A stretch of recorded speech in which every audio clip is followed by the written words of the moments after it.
Narkotika dan obat-obatan terlarang merupakan musuh nyata yang mampu merusak generasi suatu bangsa. Badan Narkotika Nasional mencatat pada tahun 2022 ada 851 kasus penyalahgunaan narkotika dan obat-obatan terlarang di Indonesia. Jumlah itu naik 11% dibandingkan tahun 2021 yang mencapai 766 kasus.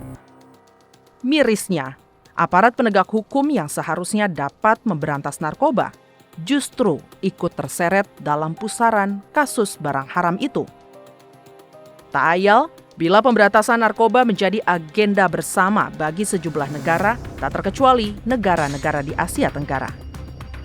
Isu narkoba turut menjadi pembahasan dalam sidang ke-6 ASEAN Interparliamentary Assembly Advisory Council on Dangerous Drugs yang berlangsung di Bogor, Jawa Barat pada tanggal 30 sampai 31 Mei 2023. Forum ini menjadi wadah bagi delegasi parlemen se-Asia Tenggara untuk mengatasi penyalahgunaan dan perdagangan narkoba di kawasan ASEAN. Fadlizon selaku pimpinan Badan Kerjasama Antarparlemen menilai, legislasi, pengawasan, dan anggaran merupakan faktor yang dapat diperkuat dari sisi parlemen. Namun, memberantas narkoba juga perlu upaya kolektif berskala internasional. Mengingat peredaran narkoba banyak menyelinap masuk dari luar negeri, sehingga sidang ke-6 AIPA dapat jadi momentum untuk sama-sama fokus mencegah peredaran narkoba di wilayah Asia Tenggara. Sesuai dengan apa yang menjadi tanggung jawab parlemen, ya, legislasi, pengawasan, budget. Terkait legislasi, saya kira undang-undang yang memberantas narkoba, menghalangi narkoba, mencegah maupun menindak dan sebagainya ini memang perlu diperkuat, dan juga perlu ada satu networking di Asia Tenggara. Kemudian kalau kita lihat juga bagaimana kerjasama internasional di kawasan ini bisa mencegah dari luar ASEAN, narkoba itu bisa masuk ke negara-negara di ASEAN. Aksi memerangi penyalahgunaan narkoba penting dilakukan untuk mendukung rencana pembangunan berkelanjutan. Sebab penyalahgunaan narkoba memiliki dampak negatif terhadap pertumbuhan ekonomi, ideologi bangsa, serta menghambat upaya mencetak SDM yang produktif. Peran parlemen tidak hanya terbatas pada fungsi representasi, namun juga memiliki mandat dalam mendukung kebijakan luar negeri dan berperan dalam diplomasi parlemen untuk menjaga dan mewujudkan kepentingan nasional dan regional.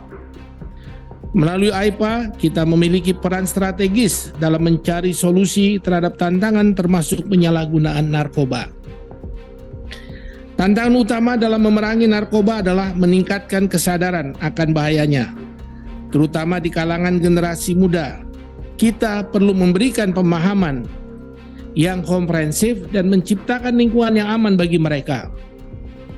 Pembahasan isu narkoba ini juga menjadi langkah untuk menguatkan tekad mewujudkan drug-free ASEAN tahun 2025.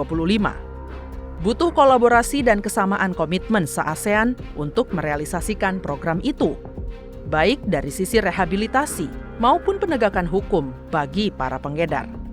Tentu kita juga harus mengawal implementasi undang-undang ini agar ada, pertama, yang disasar itu bukan sekedar pengguna tapi fokusnya rehabilitasi, tapi juga dealer. Dalam hal ini bagaimana dealer-dealer ini juga akan mendapat punishment yang tinggi dan fine yang besar. Justru memang komitmennya adalah memberikan penegakan hukum setinggi-tingginya bagi dealer ini. Nah, tapi yang terpenting dalam komitmen ini kita ketahui kita memiliki komisi-komisi di DPR kita. Saya selaku Wakil Ketua Badan Kerjasama Antarparlemen DPR RI tentu terus menyuarakan ini. Hasil pembahasan dari AIPA rencananya akan ditindaklanjuti dalam rapat kerja di DPR, serta diusulkan dalam forum internasional lainnya, sehingga agenda melindungi ASEAN dari bahaya narkoba dapat benar-benar terwujud. Tim Liputan, TVR Parlemen, melaporkan.